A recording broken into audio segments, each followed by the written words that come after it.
fire! 315 and 314 for a shooting at Century Theaters. They're saying somebody's shooting in the auditorium. Roger, keep your fire west of the smoke. You're cleared hot. An officer hit. Send me the world.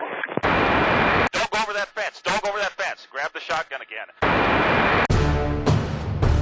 Welcome to Tactical Tangents. Hey guys, welcome back to Tactical Tangents. Jim can't make it because he's off doing military things, but this is Mike, and I got John Correia with me tonight. He is the founder and the host of Active Self-Protection. It's a YouTube channel. We've mentioned it once before on the show. We did a counter ambush episode, and we were looking for a bunch of examples of regular concealed carry self-defense ambush, maybe not full ambush scenarios, but at least had some of the principles that we can do, and John hooked us up with some examples that we used. Tonight, we want to talk about something that he has spent a lot of time putting into studying kind of through his business and his work, and it has been watching thousands and thousands of gunfights on surveillance video, body-worn camera, stuff like that. And he's taken a lot of lessons from those that we're going to try to dive into. He's got a list of lessons learned that I think will be interesting for you guys, and also hopefully influence your concealed carry, everyday carry choices in a positive way. John, thanks for being here. Yeah, thanks for having me. Really appreciate it. It's always fun to talk with knowledgeable people. So I want to, the first thing I want to talk about is a real recent example that you did a video on, and I just happened right before I saw your video on it. I came across it on the Facebooks, and it was a officer-involved shooting out of Illinois. And this officer is doing like a field interview, which is basically like a traffic stop, but it wasn't a mobile car. And she walks up to this car. She's talking to these dudes, and the guy produces a gun through the window. She gets a hold of it, and now she's in a fight for her life over this guy with a gun. She has a partner that shows up and basically walks right up and shoots this dude right in the face. Yep. It was the best case scenario. None of the good guys got hurt. Only the bad guy got hurt. And I just want to play the audio for a minute. And we're not going to deep dive the whole thing, because what I hope you'll do is go to John's channel if you haven't seen it already, and find this one in particular. I think is really good. But also subscribe to his channel and check out what he's got. So I'll play the audio. I know it's not going to be the same because this is an audio podcast. You don't get to see the video. If you watch it online, you'll actually be able to see. We'll put a link to it in the show notes, but you can see the video of it. The first camera angle that you see is the dash camera that's facing the bad guy car, and the bad guy car is facing the dash camera. So she's walking up on the right side, or the driver's side of the suspect vehicle, and they're communicating through the window when this guy pulls out a gun. So that's you'll kind of be able to put the pieces together from there. Lincoln 4596. No!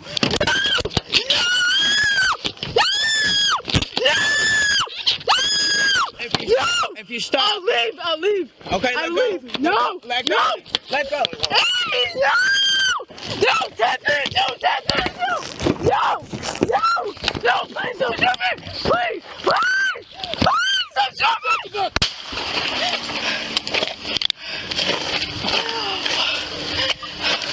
8521 shots fired by the police. One suspect down. Oh my God. 11. I have the. Geez, I should have probably thrown in a listener be advised discretion something warning before that. Forgot. But again, she's screaming bloody murder, but she does not get hurt. She's just obviously in a fight for her life. So, John, what's your big picture takeaway from this? What do you think? Well, I mean, it's funny because that officer, her name's Brianna Tedesco, at the end of the day, she made it, and success covers a multitude of sins, right? So thankfully, a couple things. First of all, I think that the officer who came to back her up, that's Officer Anthony Loiacono, and he wasn't supposed to be there. He heard her having a hard time with this guy, that he didn't have an ID and those things, and he just thought, I better get over there just in case she has a problem. Thank God he did. So that was really proactive. He was the one who was really thinking, and had he not, I don't know what would have happened. So that was a big deal to me. Secondly, we talked about this a little bit earlier, Mike, that I'm not a cop, so I don't talk about police procedures. I've never been a cop, but I think that in some sense, in my opinion, that screaming and she was so jacked up. She gets to a place of arousal where it's everything she can do to try to stay in there. And I get that. But in some sense, she was also summoning her fighting spirit. She said, "Oh, I'll leave," or whatever. Listen, we all know she ain't leaving. If she's able to disconnect from that guy, she's gonna pull her gun and fill him in. But so I don't want to give her too hard a time about that. But I do also think that there's a takeaway for all of us that you have to learn that emotional fitness and learn how to regulate your arousal levels so that even in that moment you can fight through that and stay in the problem solving side of your brain. I'll bet you the couple of technical mistakes and procedural mistakes she makes, she'll never make again. And that even the arousal issues that she goes, look, I've survived that one. And so the next time something bad happens, she will have much more ability to modulate. So then for all of us, let's try to get that without the almost being shot in the face part. Yeah. So there's a couple things about that. This is something that we've talked about on the show in the past, dealing with that level of arousal. And that's, your brain goes through this appraisal process where if your life is threatened, you're going to have that moment where subconsciously you're making an assessment. Is this something that I can manage or deal with? And if you make that appraisal favorably, then you're more likely to stay in that problem-solving mode that you're talking about. And I think that is something that comes through a lot of mental preparation and training and those things. And so, we can talk about some of the tactical things, the way that she stood in the center of the window. She could have been a little bit more offset, so she was offline. But again, hindsight's 2020. You can go back and look at all the times that you could have been caught off guard, and absolutely by no stretch are we here to bash her. Yeah. There's a couple things that you talked about in your video debrief of this. And first of all, I want to say that I know that in your work, John, you talk a lot about pre-attack or pre-assault indicators. Mm-hmm. We've talked a little bit about that, and this is something that there's a lot of little cues that you might see. And one of the big things that you have to learn about pre-attack indicators is that if you're not looking for them, you don't see them. Amen. And so that's one of the difficult parts about looking at videos like this when we start to pick apart the tactics and we start to pick apart the, all the things that she could have done differently. I think it's important for especially police officers, but this applies to civilian concealed carry type situations as well. If you're not paying attention and if you're not looking for those indicators, then you're going to miss them, right? That's why they're there. That's why they're pre-attack indicators. The person is looking for the guy that's off guard or the gal that's off guard. So I want to read, this was a quote that I took from a coworker of mine. When he posted this video on Facebook, I thought he said this really well. He said, "Always be prepared and have a plan for the what-if moments. Complacency will get you shot. If you have a body-worn camera, watch your videos and look for ways to improve your tactics, approach, or positioning. Your loved ones deserve it." I thought that was really well said. And so, kind of like you said, John, hopefully this is one of those learning things for her. And overall, I thought she did good. I want to talk about some of the things that she did good. One thing was she took control of the gun, of the hand with the gun, and got offline, which is absolutely priority number one. In your video debrief, you covered 5Ds plus one. Yeah, we see those all the time. Yeah, and I'm curious. I imagine they're kind of consistent with some of the things that we've taught, but I haven't heard that exact way to put it. Can you break those down for me and tell me where they came from? Yeah, so it's my formulation. It's not unique, right? Because the body works the way the body works. So anybody who says, look, this is how you actually disarm somebody who's armed that doesn't want you to disarm them, they're all going to go through these, okay?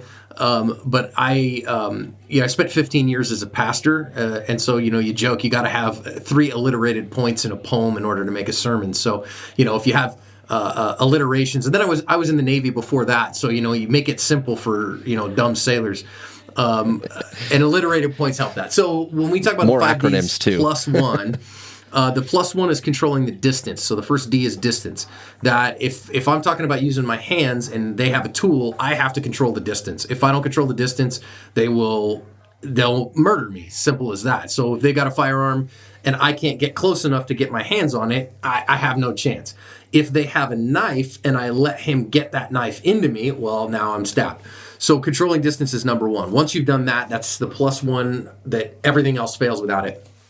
Then what I see happen, and the funny part is, so when I say I came up with these, I just observed them. So, you watch a couple thousand disarms, and the funny part is people say, oh, disarms don't happen in real life. And I'm like, really? I actually see them all the time. I mean, I see them go down pretty regular, actually. And that'll be hopefully that's one of the points we get to talk about. It's not as uncommon as you think. I mean, I know, Clint Smith says armed people kill unarmed people with monotonous regularity, and there's some truth there. But criminals are stupid, and I see good people go after guns and knives pretty regular and make it and get them. So the first D we talk about is deflect. So you talk about getting off the line. I just use that as deflect. You've got to deflect that tool away from you. So that means the muzzle isn't covering you or somebody that you love. If it's a knife, it's not touching you, right? The blade isn't touching you.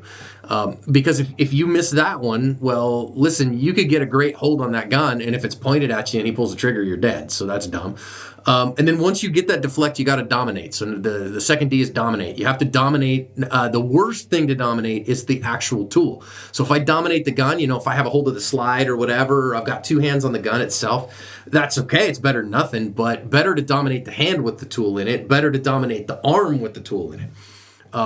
And so if you can do that, the more dominance you can establish, then the better off you are. It's funny that I put one in there that I don't see in a lot of places, and that is the third D, which is to distract. So I always say this with guns too. I like technical terms, right? So he's holding on now. Of course, we would call that the handle or the grip or whatever, but I just call it the hold-the-on-y part. He's holding the part that's designed to be held onto, and you're not, right? You're holding the shooty part, and he's holding the hold-the-on-y part, and so he has an advantage there. And if you're in a strength contest with this guy, in a leverage or grip contest, and yeah, I mean, if you go to somebody like Craig Douglas and you take, his ECQC and you're learning in a grappling environment how to leverage a gun out of somebody's hand, you can absolutely do it. But it works far better if instead you give him something else to think about than holding on to that gun. And so usually that means you inflict pain and suffering upon him in some way. You break something on him or hurt him in some way. And once you've dominated that hand with the tool, see, the thing that I see with bad guys, with good folk too, when you got a tool in your hand, we're such tool users, man. We get so tool focused, like nothing else matters but this tool now. So again, if we're grappling and I can punch you in the face in the middle of that grapple, or I've got my hands on the gun and I can hit you with an elbow, well, then you start thinking about, ow, and not thinking about holding on to this gun. And then I disarm. Then from there I use my leverage and the moment in time that I've created to take that away from him. Disarm is very important. And then the last one is disable. And so that means once I've got the tool away from him, that's my immediate threat. Then I do the things that I need to do to stop him having the ability to harm me. I take away his ability and I disable him. So sometimes people go, wait a minute, disable, does that mean I put him in a wheelchair or whatever? I mean, that might be the solution, but that's whatever not my it takes. Right. Disable might mean I freaking throw him out of the car and close the door, you know what I mean, and lock it so he can't get to me anymore. Or I run away or whatever. Or it might mean I turn his own gun on him and I, shoot him a few times. Or whatever. So overall, +1 is the distance. You got to control distance. Nothing else matters without it. And then it's deflect, dominate, distract, disarm, disable. Awesome. I like it. It's very, very consistent with the ways we talked in an episode we did on a plane hijacking, FedEx 705. We talked a little bit about close quarter stuff, and the one that I was taught and I still use to some degree today when I teach recruits is get offline, control the line of fire, get on the offense. So pretty consistent, and she does a very good job of deflecting. She gets a hold of that gun, and then she kind of just holds on for dear life. And frankly, like you said, John, it bought her the time that she needed for help to get there, and ultimately that saved her life. I think something else you hit on in that video is she was trying to reach for the radio, which has been another key point for us, is that we have, when I say we, police officers have a tendency of relying a lot on the radio, which I can empathize with. That's how you get help, right? It is a lifeline, but it might not be the lifeline that you need right this second. In the best of scenarios, you can get on the radio and you're still thinking seconds, minutes, maybe before help gets there. And when you've got hands on a gun, like you said, the better thing might be to, use the B pillar to snap that arm, punch them in the face, pull out a blade, whatever it might be. So again, several awesome points that are made in that video. I hope you guys go check it out. John obviously describes them a lot more articulate than I do. There is one last thing that I will cover from the video that he covers. The officer that backs up the Officer Tedesco. What was his name? Do you remember off the top of your head? Officer Anthony Loiacono. Yeah, there you go. He sounds pretty squared away. In addition to landing a headshot like it was no big deal, super calm on the radio afterwards. And one thing that he did really well was he took a sidestep and he actually got that shot through the open window instead of shooting through the windshield. And so if you're anyone that might be in a position where you're concerned about shooting through glass, you should know that shooting through an intermediate barrier is going to affect that round. It's either going to shift the direction of the round. Depending on the ammo you're shooting, it could cause it to fall apart. So make sure that you're careful about how you're going to handle shooting through a barrier. This officer does a really good job of that. Well, and windshield glass, especially because it's not flat. It's constantly curved in unpredictable ways. And so windshield shooting in isn't quite as bad because it's a fairly short distance, but that bullet is going to deflect in an unpredictable manner. And when your target is something as small as a headshot, you really don't have room for that. And he did a great job of just in that split second doing the calculus and saying, okay, I can lean over to the right here and get my shot without the glass. Yeah, especially, you guys didn't see the video yet maybe, but there's a passenger in the car as well. And so in terms of keeping, your target straight, the last thing that you need is that round to become unpredictable as it goes through the glass. So, John, I want to talk a little bit about your channel, Active Self-Protection. You've got another acronym for ASP that you talk about and kind of your philosophy. I'm wondering if you can break that down for us a little bit and where the whole thing came from. Where did you get the idea? How did it become a passion of yours? Yeah, How did you get started? So I started the business in 2011. So Active Self-Protection. We also use the acronym ASP. So if you ever see the business, it's a snake head logo, and because the asp is the colloquial name for the North Egyptian cobra, and the cobra, that little cobra, is what is apocryphally thought to have been the way that Cleopatra committed suicide. We think that's apocryphal now, but it's known as a very small snake, not an aggressive snake, but very deadly if disturbed. And then we use that acronym ASP as our foundational training strategy, that we start with attitude. A lot of people call that mindset. Then from there we build skills, and with our attitude and our mindset and our skill set, then we from there build a plan that is how we handle things in the moment. So that plan can incorporate not only tactics, but techniques, procedures, those kind of things. So that's kind of the TTP's end of things.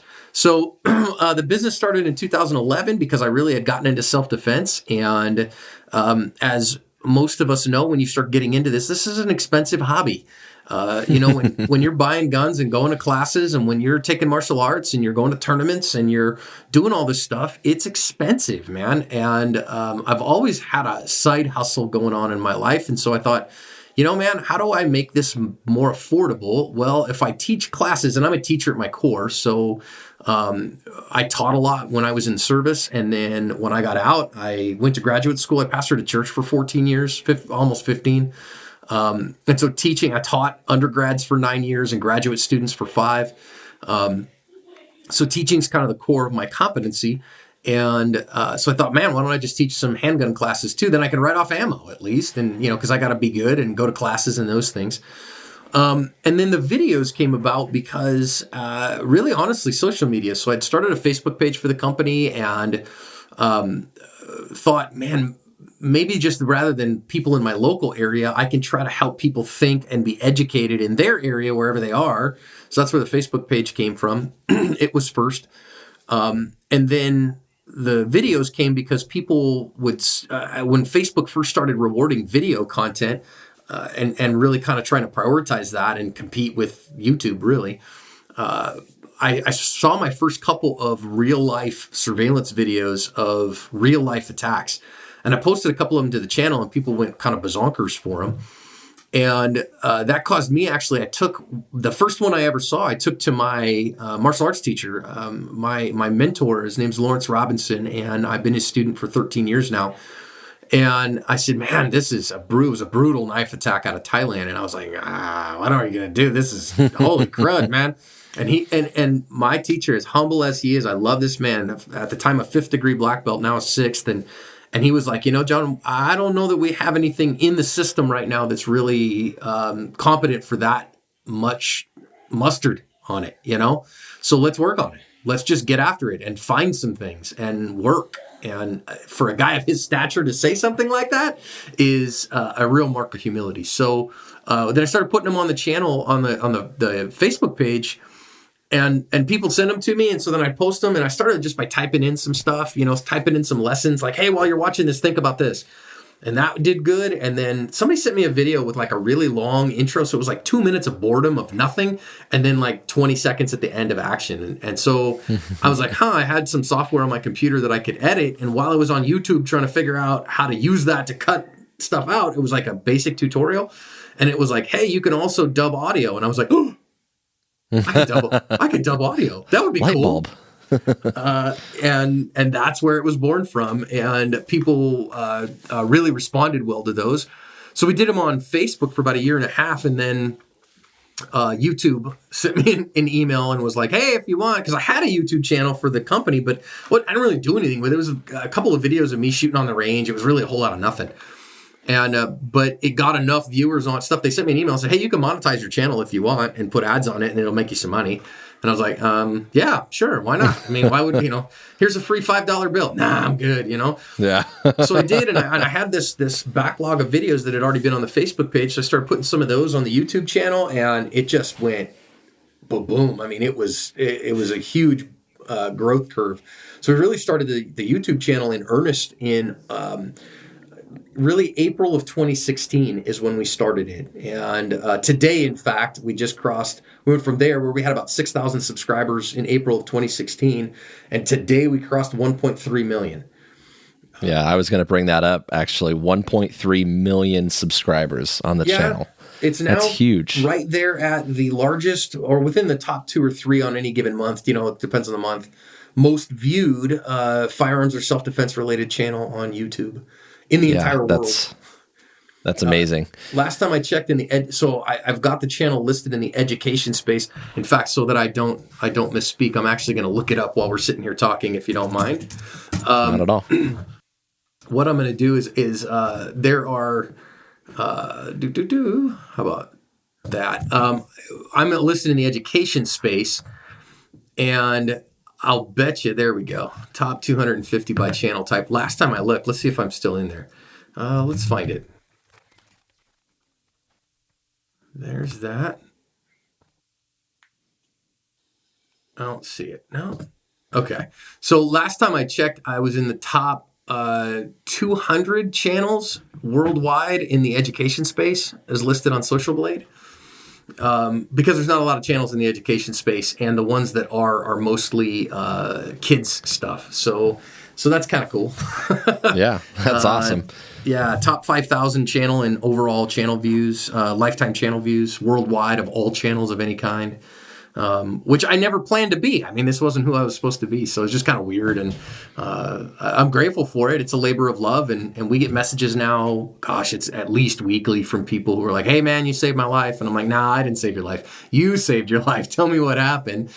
Yeah, but we know it starts with the attitude, the skill set, and some kind of plan. Yep. Maybe it's not something you can plan for in the moment, but certainly having gone through some of the options and watching all of those videos. I mean, when I teach cops, the first day of every police academy, I teach the recruits a class called Survival Psychology, and we talk about some of that, the attitude and skill stuff and being balanced, and you can't rely too much on one thing or the other. You have to have it, diversify everything. And the mental conditioning side of it is we can't prepare you for everything. And so nowadays with body worn camera and dash camera, I mean, there's so much data out there.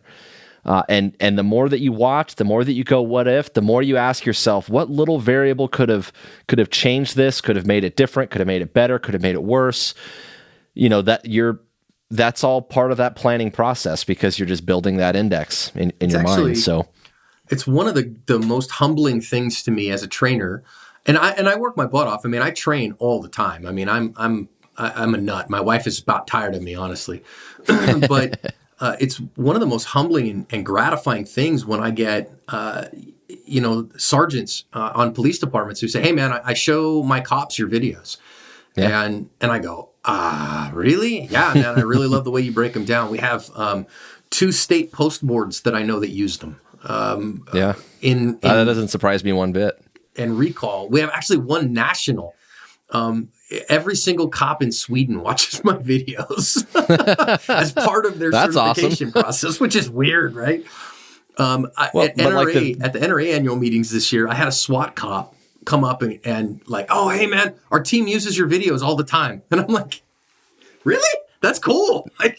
So that's super humbling that folks who are professionals use the videos all the time. And of course, hundreds of firearms trainers and martial arts trainers, and I use them in my own classes, of course. And but it's super humbling to see guys like you that are like, "Hey, look, now go watch, you dummies." Yeah. Well, and that's the thing. I make notes on that shooting that we just talked about, and I think to myself, oh, and then it was really good that he didn't shoot through the windshield. He took that sidestep, and then as I'm watching your video, I'm writing that down, and okay, let's be honest, I was typing it, and then you brought it up, and I'm like, yeah, I mean, every video of yours that I watched is pretty spot on, and if there's any variance in how I look at one thing, and some of my buddies have looked at one thing, that's all it is a little bit of variance of like, well, what about this? What about that? It's not even, there's nothing much to disagree with most of the time. So I think it's good stuff. But to that end, you've watched thousands of videos now, something like 16,000 or what? Yeah, I don't know what somewhere in that ballpark, 15 to 17,000 defensive encounters at this point. Many of them firearms related, but not all by any stretch. For every video we do, we have about 1,500 narrated videos now between the Facebook page and the YouTube channel. And so we watch about 10 for every one we do. Yeah, and that's a lot of data. It's a lot of data. So you've compiled a list of lessons, right? And I know we're not going to have time for all of them tonight, but you've been going around teaching this class on some of these lessons, and we're hoping to get into some of those tonight. Well, it's funny. The first one seems a little pedantic, perhaps, but I don't really think it is.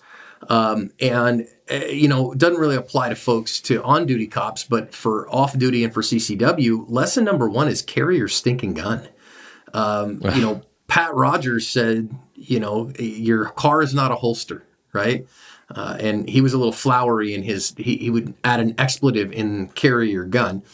But, it boggles my mind the number of people who, when the bad guys show up, if you're not armed, you're at a humongous disadvantage. And a smart bad guy will keep you at distance and just take advantage of you in any way he wants. We have them on the channel, where we see smaller, weaker people who are taken advantage of. But the tool users, the people who have their gun on them, the people who have their pepper spray, the people who have a force multiplier do infinitely better. Not perfect by any stretch of the imagination. So, I mean, it really is a maxim, and we see it all the time, is nobody gets to the end of a gunfight and wishes they had less gun, wishes they had not brought their gun that day. And that's a mistake you don't want to make. I always say, I'm a Christian, and I joke, I don't want to meet Jesus and him go, "Dude, the one day you left your gun at home, really, dummy?" No kidding. I don't want that to be me. That's not going to be me. Something you said in the very beginning about carrying your gun there, you talked about off-duty cops, and a surprising number of cops that I know don't carry their gun off duty. Yeah, and I just don't get it. So early in his career, I don't know if he does anymore, but my brother-in-law is a cop in California, and pretty cool guy. I mean, equestrian certified SWAT cop. You know, I mean, he's a hard charger. He's a sergeant now. He rides a desk, but he. For the longest time, we'd show up and we're hanging out with him, and I go, "Hey, what are you carrying off duty?" He goes, "I don't carry off duty," and I'm like, "What? I can't carry here. You have to carry," you know, and because my CCW is not good in California, and but he didn't, and so like I flipped out at him, you know, in a nice way. He's a friend. He's a great dude, and so I see that and I go, why would you not? Why would you leave the gun at home when you might not need it? But that's just like, I'm not going to wear my seatbelt today. I'll get in the car. It's cool. Let's roll the dice on this one. Yeah. You know, and I get it. If you're going to go downtown drinking or something and you're not in a spot to carry, that's one thing. But generally speaking, out running errands, I mean, you know that's, you know, you're just asking for it. So, but that leads me, when I talk about carry your gun too, that leads me personally. I am often the designated driver, you know, and carrying my gun in Arizona, at least, and every state's a little different on this. But in Arizona, if you're carrying, you're not allowed to consume alcohol in an establishment that serves alcohol for consumption. So it's a great excuse for me to stay sober, you know, and we'll joke, you know, we'll go out to dinner and my wife might want a glass of wine or whatever. And she carries as well. But you know, we'll say, okay, who's the designated shooter? And, you know, all right, I got it. You can, you know, you do you tonight, leave the gun at home, whatever. And I'm designated marksman. And that to me is, look, I can have a drink at home. That's really no big deal. And just carry your stinking gun. It's part of the same as you keep your cell phone on you all the time. You keep your wallet on you all the time. Carry your gun. Carry your stinking gun. One thing that I want to make sure that for the cops that are listening, I know we have a handful. You know, cops go through a lot of training. A lot maybe isn't the right word, but they go through a reasonable amount of training, at least initially, in carrying your gun and shooting it for work, but not really a whole lot when it comes to CCW stuff. Unless you're in a plainclothes or undercover assignment, you're not doing a whole lot in terms of holster selection, in terms of drawing from concealment. And so there's a lot to be said about preparing for those situations as well, off-duty, concealed carry type of situations.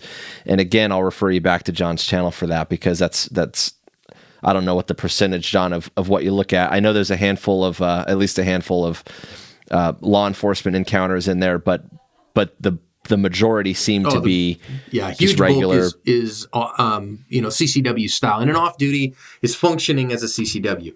And we get a ton. I have a ton of off duty cop defensive encounters on the channel. Now I'm gonna being real. Most of those that are off duty cops are in places where regular folks are not allowed to carry firearms. And so a place like Brazil, if you see a good person carrying a gun, they're a cop. Assume they're a cop, yeah. You know, they're an off-duty cop. That's going to change here pretty quick. Brazil has just elected a new president on a plank of legalizing CCW for good people. Interesting. So we'll see how that goes over the next couple months. But yeah, I mean, obviously, I have some friends who are cops, and not every police officer is a gun person. You know, the gun is such a small part of a police officer's job. That's very true. Yeah. You know, and it should be such a small part, right? So it's the thing you don't want to get to. So much else in a cop's job that doesn't involve shooting people.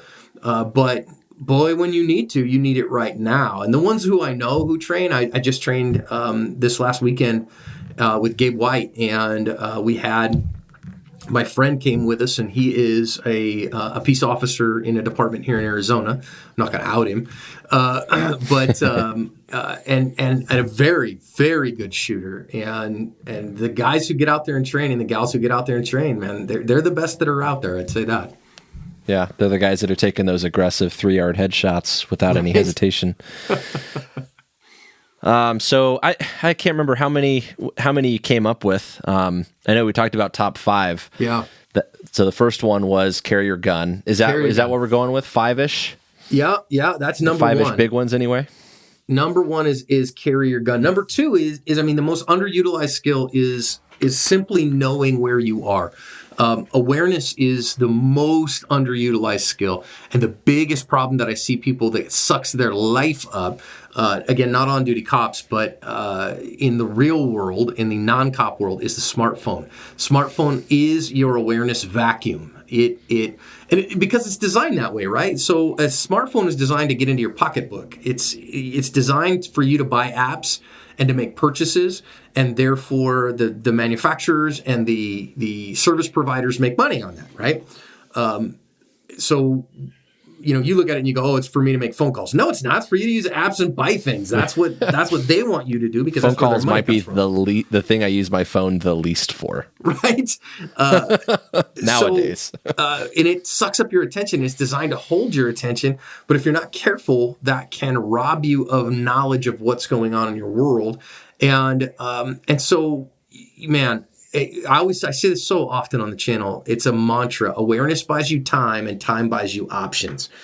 When you get stuck, we go back to the one we talked about earlier when Officer Tedesco has a gun stuck in her face.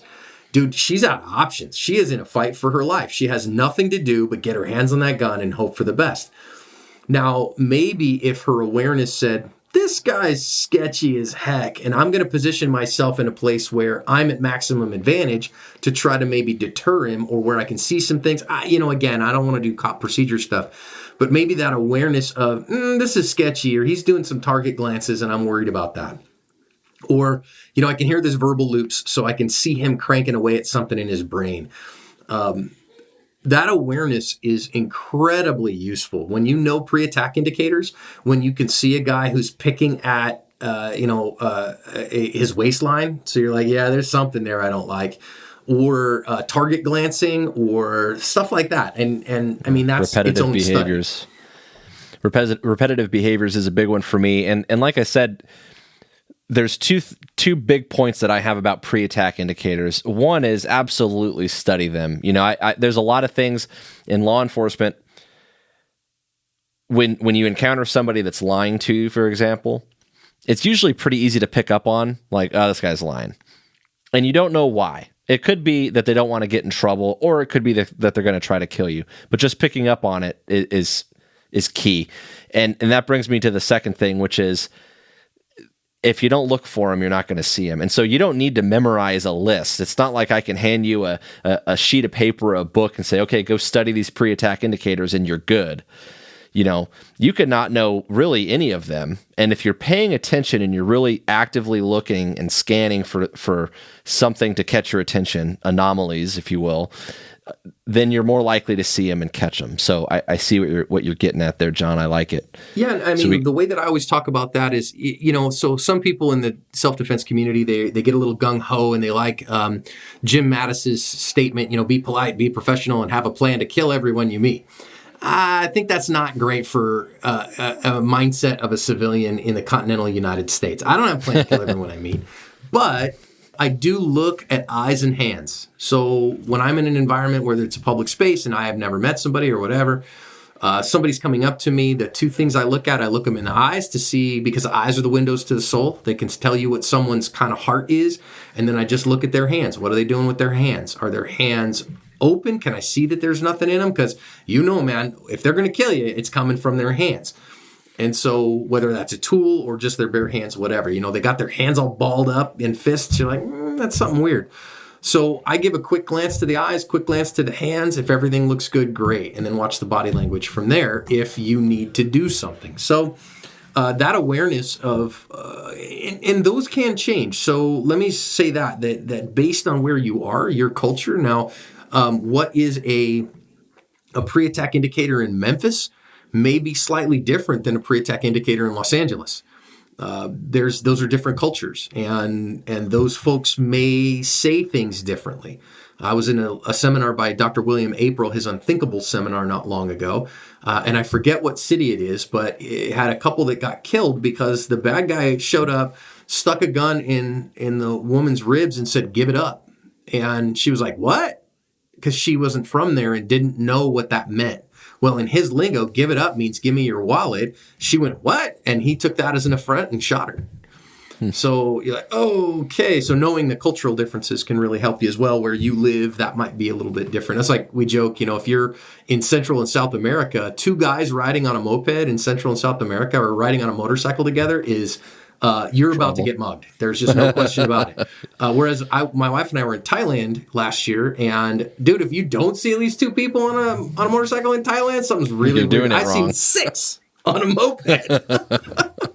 Little tuk-tuks or tuk-tuks or whatever they're called. Yeah, right. So I'm talking about these little mopeds, man, like little scooters, and like mom and dad have 4 kids on a little scooter. It's just the way that they do it in the East. So, knowing those pre-attack indicators is important, and that's all part of just being aware of your world. And I always look at it as just being curious, not being paranoid, but just being curious. Like a 5-year-old. Do you ever see a 5-year-old go into some place they've never been in? They're not scared usually. They're just like, whoa, what's going on here? What's going on in this place? Let's see here. Who are you? I've never met you before. What's your name?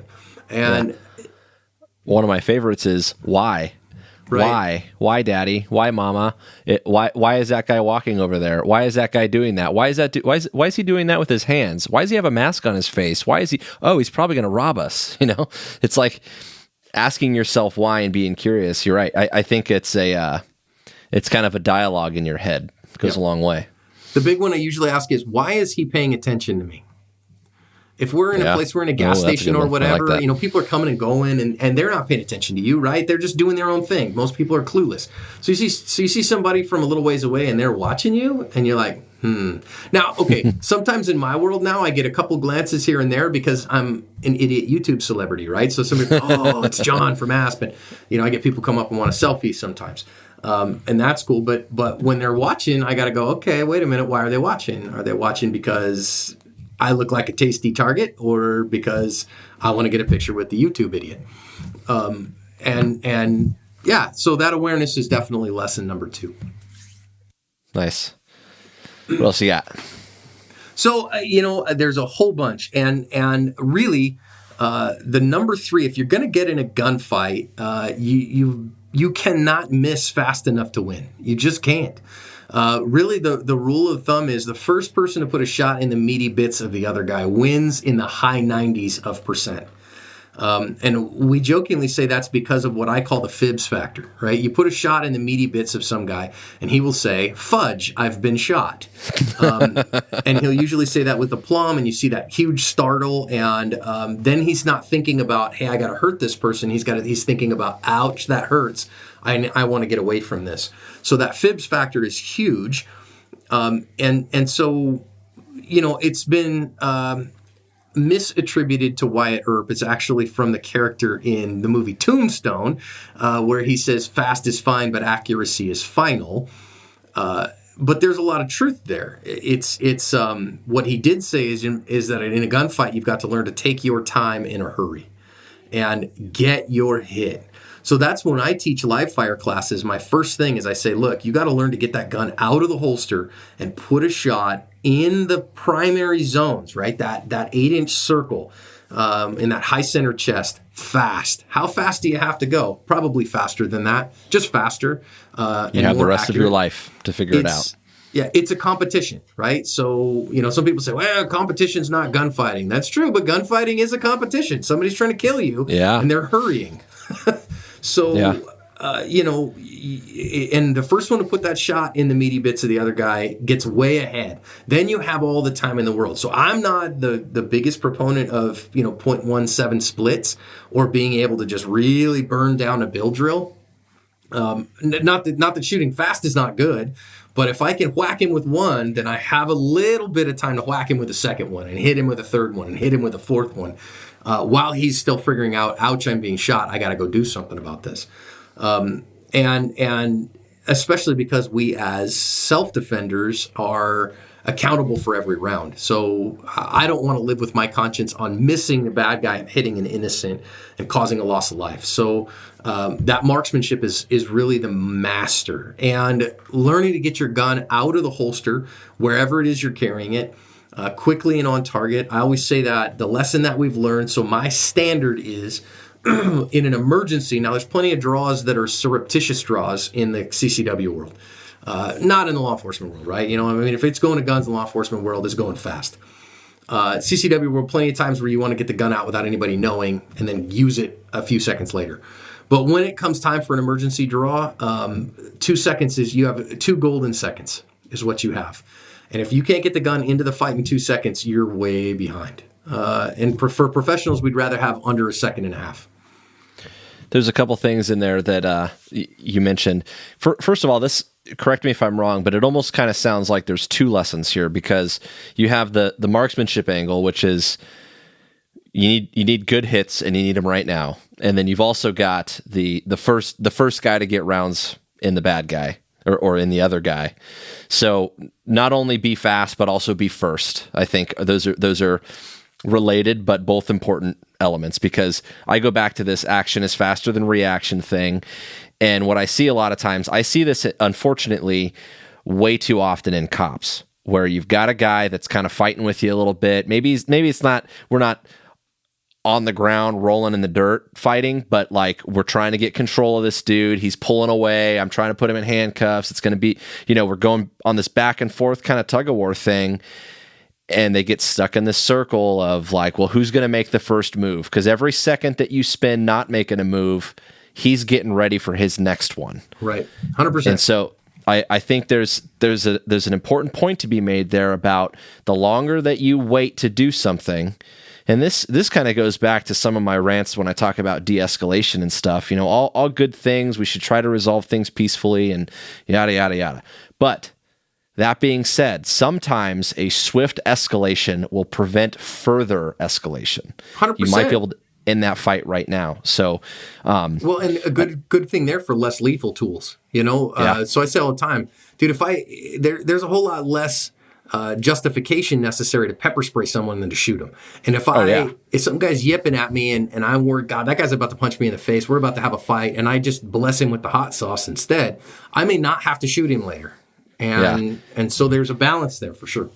It's an underutilized tool, and it's underutilized in law enforcement. Well, because then you're going to go hands-on with a guy, and you're going to get a secondary exposure. That was what I was going to say, is that's a big part of it, is because I don't want to deal with it. But another big angle there is it really changes the dynamic when you're comfortable with your hands. If you're comfortable going hands-on, and if you're comfortable trying to get control of people, I think that goes somewhere. Whereas, in a situation like it, in a civilian self-defense encounter where, really I shouldn't be going hands-on with anybody. And I'm breaking I don't contact at the earliest opportunity. Right. And so the OC spray, I think, is far underutilized. I caught my wife, took it out of her purse and put it on the shelf the other day, and I go, sweetheart, what are you doing? That's not where this goes. This goes back in your purse. So there was a quote in there that you talked about, the quick and hurry thing, a spin on that I've heard one time, and I haven't really used it. Maybe I've underutilized it, but it's be quick but don't hurry. It's like you want to be fast, but you don't want to rush. Yeah. So the way that my shooting coach, Scott Jedlinski, puts it is you don't need to be faster, be sooner. Yeah, that's it. Just be sooner. Don't be faster, be sooner. And don't waste time. Don't waste, no unnecessary frenetic motion. Be sooner. Yeah. And when you are pressing for speed, you make mistakes. But when you're just efficient, here I go, then you have the time to do that. And I got to tell you, so this last weekend I was watching the fastest shooter I've ever seen personally from concealment is Gabe White. If you know who Gabe is, dude was banging on the line under pressure of 15 highly, pretty good shooters, 7 yards, A-zone hits in 0.8. From concealment. Jeez, that's fast. That's blazing fast. He ran a bill drill in, I think, 172 or something, 6 alphas. I mean, just blazing fast. And blazing fast. But you watch him and he's unhurried. It's just, quick, here you go. Here's a gun. Bang, bang, bang, bang, bang. Puts the gun away. And not going super fast for him. Just super efficient. And great hand speed too. So that's not, let's not play that. Yeah. Yeah, let's not get it twisted, but sure, it's like you said, it's economy of motion. And then the other thing you said in there was about surreptitious draws. You see that fairly often in concealed pretty carry? regular. In fact, it because of counter ambushing, right? So in CCW encounters, remember, so difference between law enforcement fights and civilian gunfights is actually another point, but it'll bleed right in. Is in a law enforcement encounter, it's the cop who initiates the contact, but it's the bad guy who initiates the fight. So, I mean, a cop doesn't just walk up to somebody, you know, on a traffic stop and punch a guy in the face. That's just not how it works, you know. Hey, sir, do you know why I pulled you over? But it's when the bad guy produces a weapon and goes to work that the fight starts, and then the fight ends with either a bad guy in custody or a dead cop. That's really the only ways those really end. Whereas on the CCW side, it's the bad guy who initiates the contact. Again, no private citizen is just going to walk up to a guy and go, you know what, you're casing me pretty good. Do you want to mug me? Is that, you know, that's not how it goes. You want a piece of me? Right. So the bad guy initiates the contact, and he will usually threaten with a force multiplier. Give me your wallet or whatever. But the fight starts when the CCW chooses to resist. So, and a lot of times that's a counter ambushing situation where you see a guy come into a convenience store, he's got it waving a gun around, he wants money or whatever. I have one that'll be, I think it's tomorrow's video, in fact, 4 guys standing in a store talking, dude comes in, starts robbing them all, and actually the defender actually hands him his phone. Like, okay, man, here you go. And then the guy starts dealing with the other people around. Well, he steps behind one of them and draws a gun nice and smooth and slick, waits for his turn, and when the guy's not paying attention to him, he just drives a gun out and shoots him. So that's what we call a surreptitious draw is, my turn's not quite yet, but I want to have the gun in hand for when it is. And I want it out quietly so I don't get made. That's why I don't like safeties or empty chamber, because those sounds are like a klaxon. They know what a chambering slide sounds like. Yeah. They know what that metallic safety coming off sounds like. So the gun needs to be ready to go now. Yeah. Jeez. So, all right, we've got. I'm already losing track here. That was, I think, 4. That was 4. So number 1, carry your dang gun. Carry your gun. Number 2, be aware of your world. Number 3 was be the first person to put shots on target. Right. And then was that leading us into 4? Or? Yeah, number 4 was that idea of the difference in the way that gunfights happen. So everybody gets this idea of how their gunfight's going to happen, but recontextualizing. So when we see law enforcement encounters, and we see more and more of those now because of body cams and dash cams, and people go, aha, now I know a lot of cops that teach private citizen classes, and I think that's great. Those cops can do a great job, but they have to recontextualize. So understand that mission does not just drive the gear train. Mission drives tactics, techniques, and procedures. Mission drives TTPs. So you have to recontextualize to a private citizen world, and cops need to recontextualize for their off-duty life too. So that right there. Sorry to interrupt you. That is a big one, and I think that's why I think cops. I mentioned earlier the whole thing about there's not a lot of training in concealed carry and off-duty stuff, unless you're working in a plainclothes undercover assignment, which even then you're probably not getting enough. And I think that can because I see a lot of really squared away cops, really really good dudes, tacticians, SWAT guys. And they carry crap guns and crap holsters off duty, and I'm like, oh man, that's sketchy. Yeah. So I get it. So my officer buddy, he actually works with me a little bit. He did very good. He carries a Glock 17 on duty, and so he carries a Glock 19 off duty, and. Perfect. Yeah, perfect. Money, right? So same manual of arms, everything's the same trigger, same sights, everything, is the same. That makes your life super easy. And I say that as his buddy and actually his boss, he works for me a little bit part-time, who is an nice. HK brand ambassador and can get him HKs for literally nothing. But he can't carry that on duty, and so he shouldn't carry one off duty. Like, it's just so much simpler for him. But he works that draw too. And okay, you can get your SLS hood off, and you got the offset, strong side, duty belt. That's its own skill set. But what about the J frame you're carrying in your pocket off duty? Have you spent any time trying to get it out of there? And, the same on the CCW side. When I teach classes, my signature class is a concealed pistol skills class. And I tell people, bring the way that you carry. Because I will cure you of some means of carry. And I get it. Some people go, look, you gotta understand, John, if I get caught on my job carrying a gun, I'm going to get fired. Oh, that's bad. That's a negative outcome. And so I carry an LCP in my front pocket. Great. If that's what you carry, you really need to learn to get that gun out in a hurry and use it well. And then you do that a couple hundred times in a class and you go, this sucks. This is just misery. Yep, but that's what you got to deal with, or you got to make some other changes so that you can put the gun in a better position when you need to get it out. Yeah. And the same thing with off-body carry. I tell the ladies who carry in a purse, bring it. By all means, bring the purse. And we're just going to see how long it takes you to get that gun out of that purse, how hard it is to get that gun out and out of its holster. And make sure it's packed with your lipstick and all your other crap in there too, because your wallet, your keys.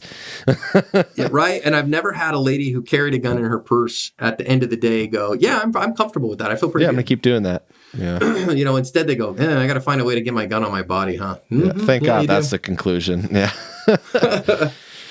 And so, that's that idea of when it comes time, you're not going to want to think. You are under there's the next lesson. When it comes time for the gunfight, you're under a huge cognitive load.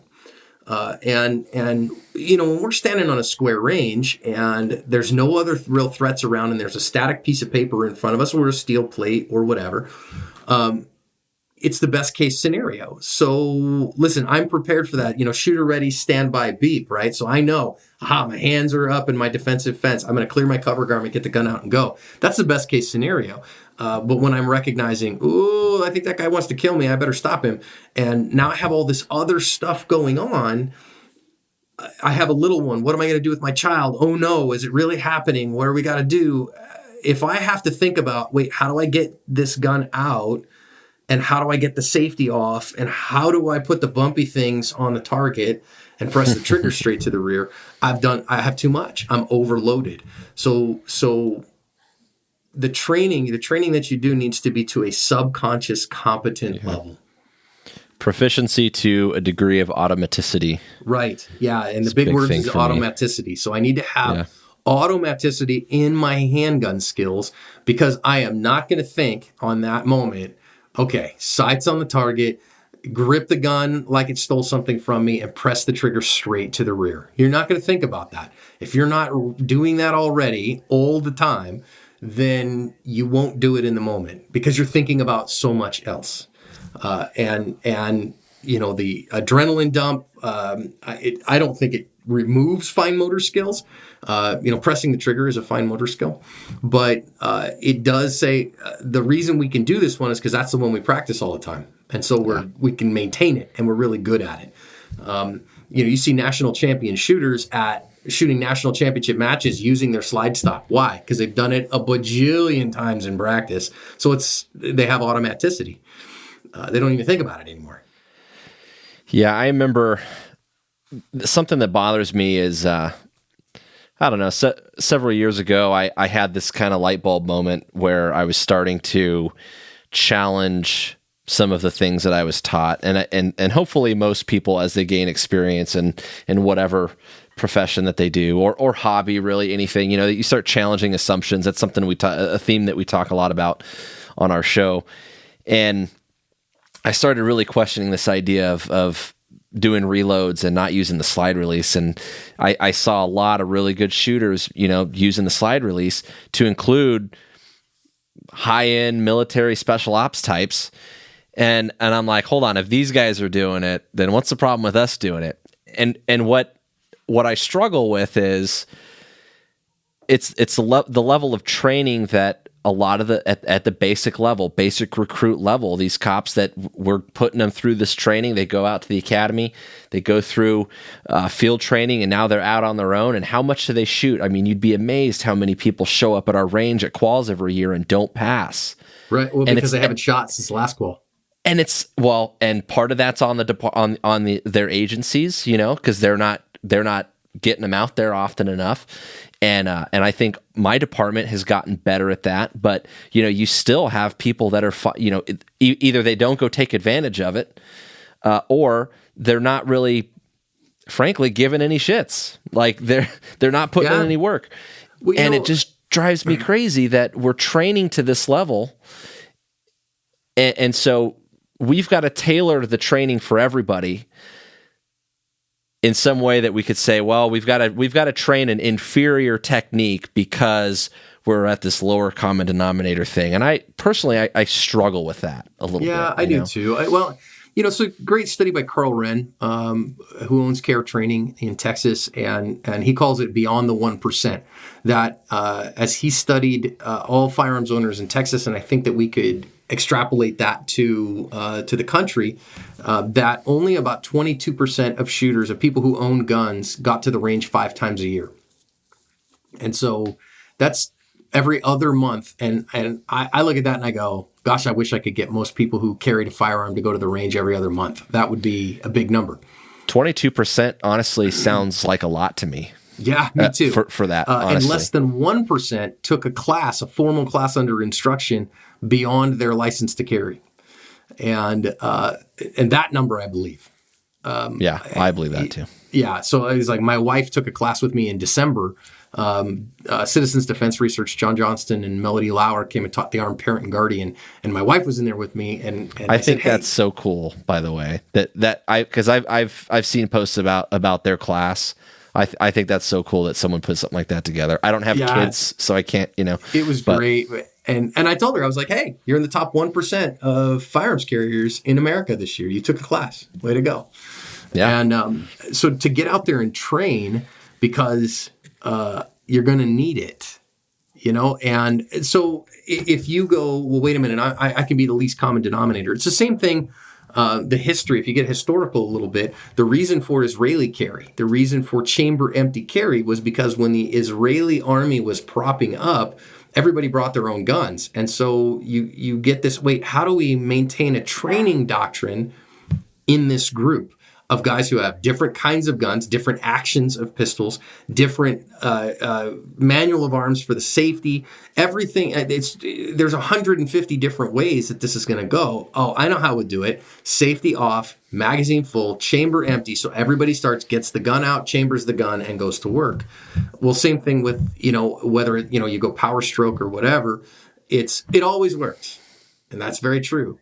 But one last kind of bonus lesson that I'll give you there, I have never seen in a CCW gunfight a reload come into play. I'm glad you brought that up for me, because I was going to ask that. I was going to tell you if you have any Reader's Digest on some of the other lessons, because you told me the list is pretty big. You have like 20 or 30 little ones. 22 in our big presentation, and I could make it 40 if I wanted to. Jeez. But the reload thing I think is fascinating, because I see a lot of concealed carry types carrying an extra mag. Yeah. And so it's funny. Yesterday I was at the Wilderness Tactical, and the owner, Ralph, is old school, and he's in his 70s. Great dude. And he's like, where are you carrying your spare these days, John? And I go, I don't. And he's like, just, what? You don't carry a spare magazine? Yeah. No, I sure don't. I don't have room with everything else that I carry. I keep my emergency medical equipment on me, my OC spray, and my firearm that's 15+1. I carry an HKP 30 LEM, and well, why not? You might need it. And the reality is, cops in on-duty gunfights, man, they go through magazines because they're chasing a bad guy down. When the goblin scurries off, they got to go run after him, and that leads to protracted gunfights. Whereas if he scampers off with me, I'm going to let him scamper off, and I'm going to run the other way and outsource my violence, call cops, let them figure him out. So I have seen precisely in non-on-duty law enforcement, I've seen 3 times that a defender reloaded their gun. None of those were under a 12-second reload. Wow. People carrying them in their backpacks and, in the car and stuff like that. So it takes forever to get a magazine. By the time they get the gun back in the fight's over. I tell folks all the time, most CCW gunfights, the vast majority, high 90s%, are over in 5 seconds or less. How many rounds? It's hard to say. Actually, higher than what you hear all the time: 3 shots, 3 seconds, 3 yards. I can't verify that number. I see a lot of people use a lot of rounds. They tend to use more rounds against a single attacker than against multiple attackers. If they have multiple attackers to fight, they'll usually pop the first guy with a couple, go over, pop the second guy with a couple, third guy scampers off, and then everything's done. So they fired maybe 4, 5, 6 rounds. Whereas if they got one guy in front of them and he's the only threat, they will fill him in with the whole magazine. And I see that a lot. How common is it that you see more than 6 rounds fired in or a concealed carry? It's hard to say because unlike, in an officer-involved shooting, it gets fully debriefed, right? And they go and count magazines at the end. Well, right. I'm sure they do that in a lot of these defensive encounters in the police reports, but I don't get access to those. Right. So, and you know this, that human recollection, they say, I fired 4 times, when in reality you fired 9 times, is pretty common. So I don't get that data. And on video, the frame rate matters a lot. Some gunfights, I can count every shot. I can watch the slide cycle because the frame rate's high. But on some, there's shots that slip through because and if you're not getting audio between frames, and so those are hard to say. But the reality is, it's everything from 1 to 15. But I've yet to see. I have one instance of an off-duty Brazilian cop who had a whole car full, like a clown car full of guys come and try to rob him. And he and his partner, there were 5 of them. 3 of those 5 guys ended up dead. And I think he shot 4 of the 5. Other than that one, because they were stuck in a car. Okay. I almost never see in a CCW encounter engaging more than 2 perps with the gun. Because that's about 2.5 seconds worth of gunfighting at that point, and everybody else starts having other things to do with their life. Right. Once the shooting starts, these guys are cowards and they run off. Now, that will change if ever we get a concerted terrorist attack. If we get ISIS showing up and they want to, shoot up a whole mall or something, that'll be different. And in that instance, would you want an extra magazine on you? Yeah, you will. At some level you go, if I was anticipating that level of awareness in Arizona, open carry is legal, bring the rifle. But at some point you trade off portability for capacity and capabilities. And also in your risk management, you're talking about the likely and the severity, the likelihood and the severity. That's way in on the opposite ends of those scales. Yeah, the severity is super high, but the likelihood is a lot less than the guy at the ATM or the carjacker or. Yeah, and in my opinion, I think sometimes concealed carriers get this idea, okay, there's 8 attackers in this terrorist attack. It's this big mass event, and I am going to have to take these 8 guys down. The reality is, if I'm in that kind of situation at the mall, I'm going to take the guy out who is guarding the exit that I'm at, and me and my family are gone. Yeah. And Absolutely. That might sound cowardly to some people. They get to set their own decisions, and I totally respect that. Yeah. And it's and it and again, and it changes things if it is just one guy versus 8 guys, and if you're there with your family versus you're not, and there's a variety of factors that go into that, but sure, I think that's something that you've got to kind of have run your mind through and made peace with and figure that out. But absolutely, your family is going to play a major consideration there. So those are some good lessons. You got any other favorites or any other ones that have significantly affected the way that you train? Oh, yeah, bunches and bunches and bunches of them, of course. And I think that the way that we talk about target transitions, what I see is, you do see 2 bad guys, in a counter ambush, and I'm going to put a couple shots in this guy, transition over, put a couple shots in that guy. What I see far more often, though, is I see I put a shot or 2 in this guy, he starts moving. And so then I have to track him and put more shots in him because he's still a threat. So the way that changed just my mindset is working a multiple target array on the square range is still very important, but not because I'm going to do El Presidente against 3 guys. But instead, I'm going to going to shoot this guy a couple times. He's going to start moving. I got to drive the gun back over to him and shoot him again and drive it over to him again and shoot him again until he's done. So being ready to do that, I think, is very important. The other one that I see all the dang time that drives me nuts and really changed my focus is people have this really wicked tendency not to drop the things in their hands. If they don't think about it and they don't train to it at all, then, and I see this constantly with support hand stuff. Whatever's in your support hand, you go fill that dominant hand with a gun. The support hand, whatever it's holding, if you haven't consciously thought, get rid of it so I can put 2 hands on the gun, that stays holding whatever it is. That could be a clipboard. That could be your cell phone. Your mindset says don't drop your phone. So you got to consciously go, no, drop the phone to get to the gun. Of course, don't drop the baby, in my opinion. But I saw we had one out of Las Vegas not too long ago, officer writing a report. He's taking notes with his pen in his hand. His partner comes under fire from this guy. So he goes and draws the gun. He brings the gun out, and he still has the pen in his hand, and he's triggering the gun with his middle finger. And wow. Yeah, there was a video that showed, some years ago, a video of this exact thing came out.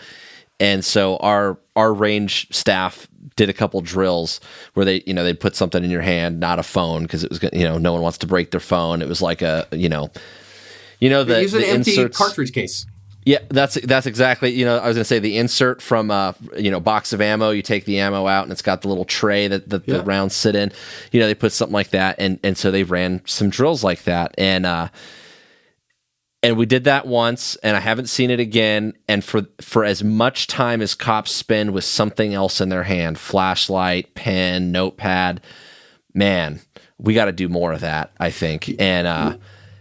Especially because we talk with cops about that interview stance, right? So I'm in this interview stance. Why? Because I probably have my notebook out, so I look less threatening. I've got my pen out. I'm writing notes down and stuff like that. Those are really easy things. They're not going to die if you drop them on the range, right? So hold them and then drop them. Go get the gun and go to work. Cell phone, get that little tray out. Go to work. Get some grocery bags. And I do that with I buy whole bean coffee because I'm a coffee snob. And so I'll put that in grocery bags and hold them. And it's not going to break them to drop them, right? You can drop them over and over and over and over again. They're fine. Right. And drop that stuff, go get the gun and go to work. And if you haven't thought through, I'm going to get rid of everything in my hands because I want both hands on this gun. I see people all the time shoot the gun one-handed. And we all know that leads to more difficult marksmanship tasks, slower follow-up shots, and it makes the task of shooting hard. And in that moment, I'm shooting somebody because they are a threat to my life. So I want that to be as good as I can. In the academy, they when I first went through, and this was, over 10 years ago now, we had to do. They were made a big point about anything you're carrying, put it in your support hand so that your gun hand's free, and I think we should be doing the opposite. Honestly, I think you're a lot. I talked to Chuck Haggard about this not long ago, the legendary lawman Chuck Haggard, And I said the same thing. So I carry my OC spray, for instance, in my dominant side. So they go, wait a minute, why? Well, because I know if I have to go to a gun, that OC spray fills my hand, my dominant hand. If I have to go to guns at that point, I know I'm going to drop it to get the gun in my hand. But in my support hand, I can't guarantee that. Yeah. And so, I really think that doing some things dominant hand. Now, the only thing that I would say not that way is if you're I don't carry a pistol mounted light on my gun. I think all cops should on duty. For God's sake, put a pistol on the gun or a light on the pistol if you can. CCW, not so much. But then if you are using a handheld light as a general awareness tool and you identify, gosh, I got to shoot something, you want to keep that light in your hand while you go get the gun. Yeah, so that's something for a support hand. How often do you see, there's another good data point, how often do you see light either used, or do you think it would have been helpful or affected the outcome? Never. Almost never. It's an almost never thing. So cops are, again, a different story because cops chase goblins into holes. And so search buildings more and stuff like that. They're out at 2:30 in the morning, hunting down bad guys hiding in somebody's backyard. For CCWs, you don't need perfect light to identify. You need to be able to positively identify, but you don't need perfect light. And I have a feeling there's two reasons I don't see this very often. Number one, low light recording technology is not awesome yet, especially in public spaces. So these encounters that happen, I may not just get them because they're just not recorded. They're not recorded with any quality. The other one, though, is that if it's too dark for you to see the bad guy, it's probably too dark for him to see you. And most of these videos that I'm doing are resource predation. They want your wallet, they want your car keys, they want your cell phone. So that's generally where we look at that. Although we have seen a few, I would say there's a couple of home invasions that I've done that happened at night that a pistol-mounted light would have come in handy. That they didn't have one, but boy, it would have helped. In the home. Yeah. Different than concealed carry, presumably. Right. So I always say, listen, your home defense gun needs to have white light on it, on the gun, whether that's a long gun or a pistol, needs to have a white light on the gun, because in your home at night, you will need it. I carry a handheld light. I love all the lumens. A light has too many lumens when it recoils when I turn it on. But that's more for general awareness and those kind of things outside the home. Nice. All right. Well, that's a lot. That's a lot of data. Anything else that you're keeping your eyes on that maybe they're not conclusive yet, but on the radar?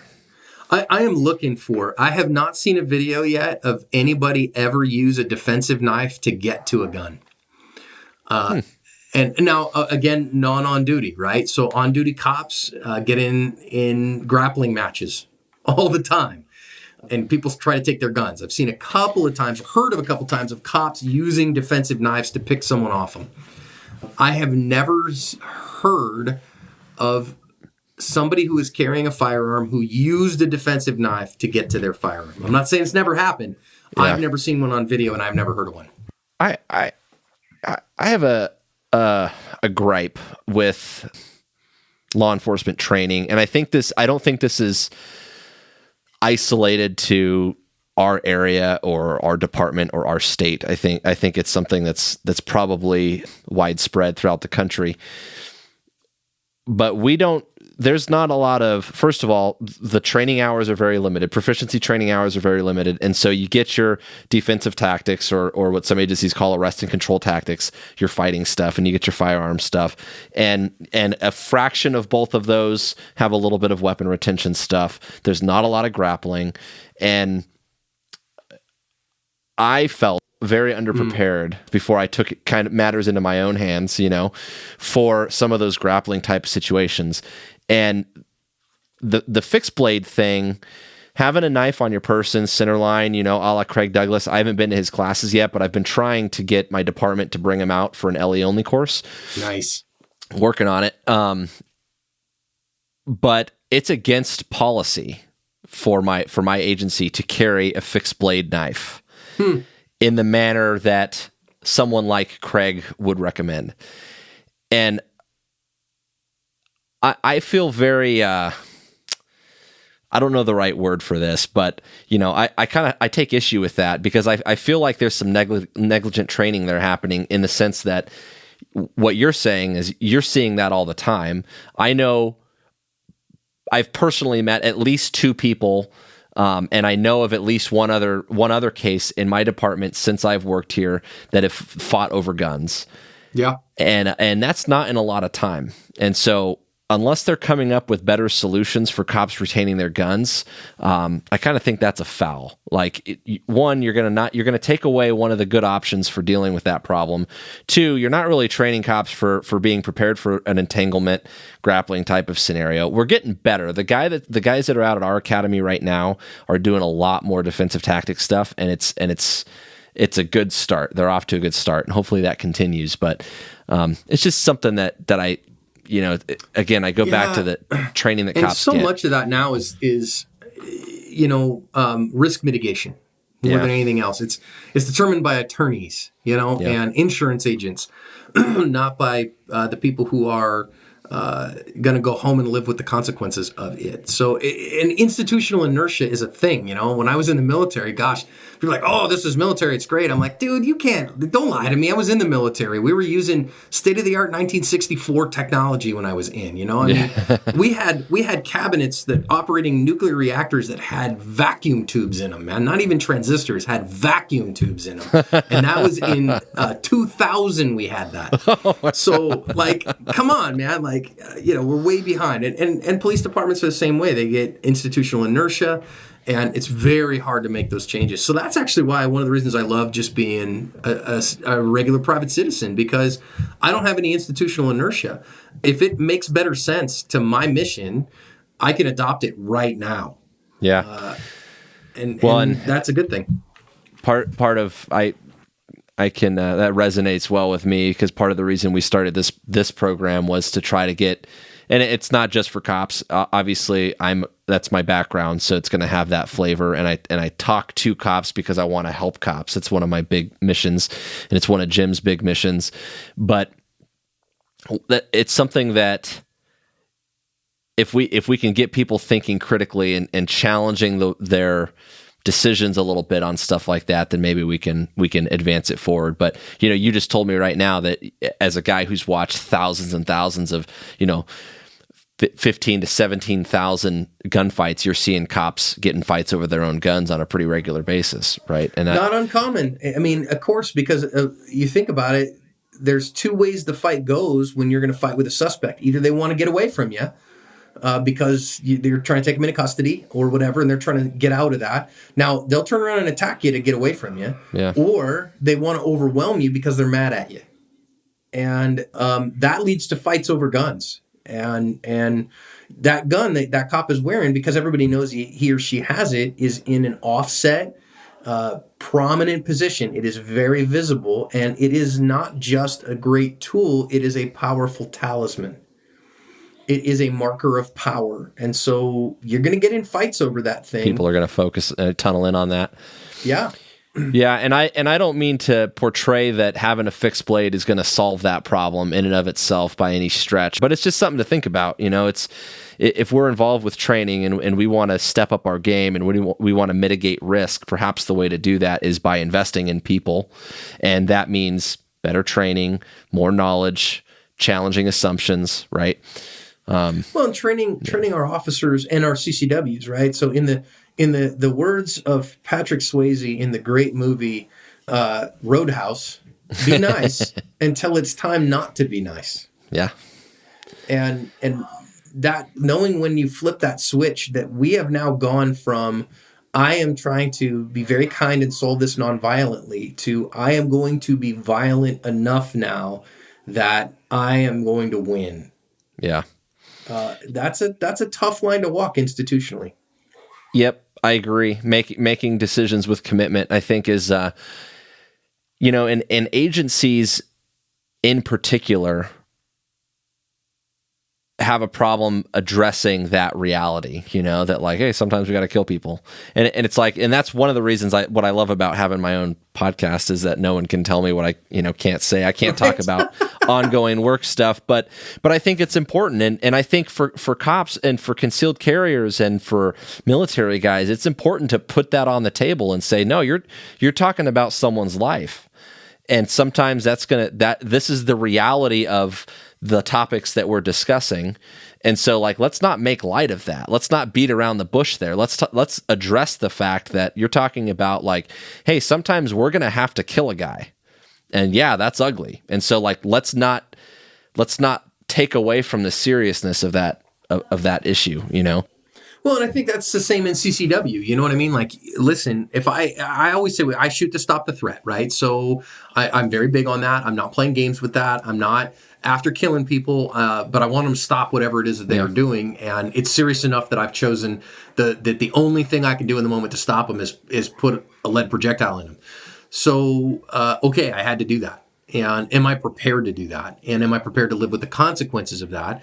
And am I willing to train to the point that I am confident that I make a good choice in that moment?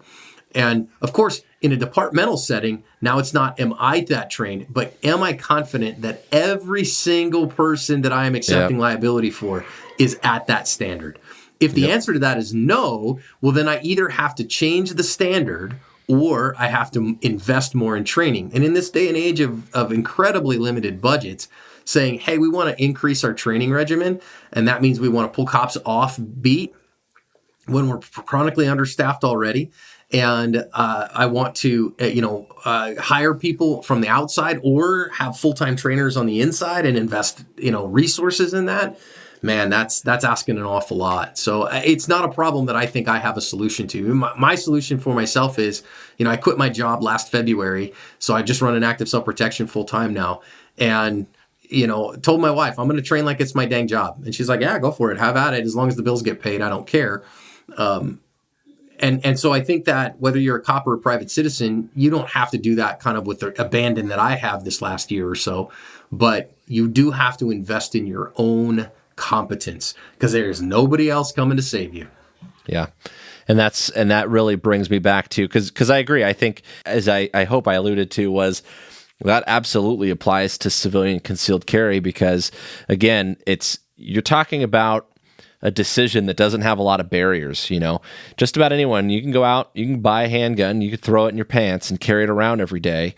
And with that, you have the ability to make the decision to whip it out and shoot somebody in what you might perceive to be self-defense. But if you stop right there, you're doing yourself a disservice. And that's why I think it's important to call this what it is and say, hey, if you're talking about violence, this is serious stuff, and you've got to invest in that accordingly and put all that stuff on the table.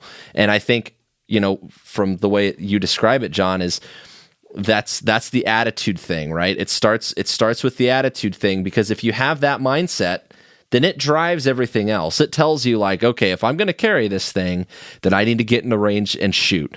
I need to go learn some self-defense to have something in between, words and the gun. I need to do all these other things to prepare myself for the correct decision to employ this tool, and I think by people, whether it's concealed carry or at an agency level, making light of that and not talking about it for what it is, you're doing yourself a disservice. So having that attitude, I think, drives the skill set, right? And having the skill set drives the plan. And that plan is usually where we employ the hardware. John, I don't know if you've heard our rant on this before. We might have posted about it, or I could have sent you something at some point, but a lot of what we do is based on the work of John Boyd. He's the guy that wrote the OODA loop and all that, OODA loop. And I love that you called it the OODA loop because Masa Youb yelled at us about that. Yeah. So, I'll be on moment of transparency. I call it the OODA loop on a fairly regular basis. It's lazy. And we actually had Moss on the show last March or something. And he said OODA cycle, which is the way that and I'm like, I know. Darn it, I know. I know. I've read anything that I could find that Boyd has written, and I've studied everything I can about that guy because I was fascinated by his life and by his work. And I still get caught in that trap and get lazy sometimes. So forgive me, John Boyd.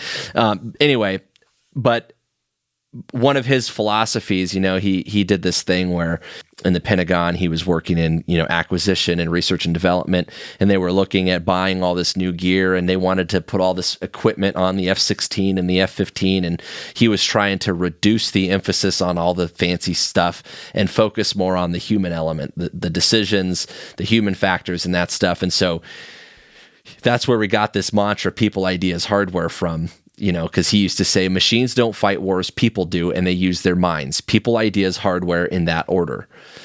And so the work that you do and kind of that formula, the philosophy that you have with active self-protection, I think resonates really well and fits in with our mission here.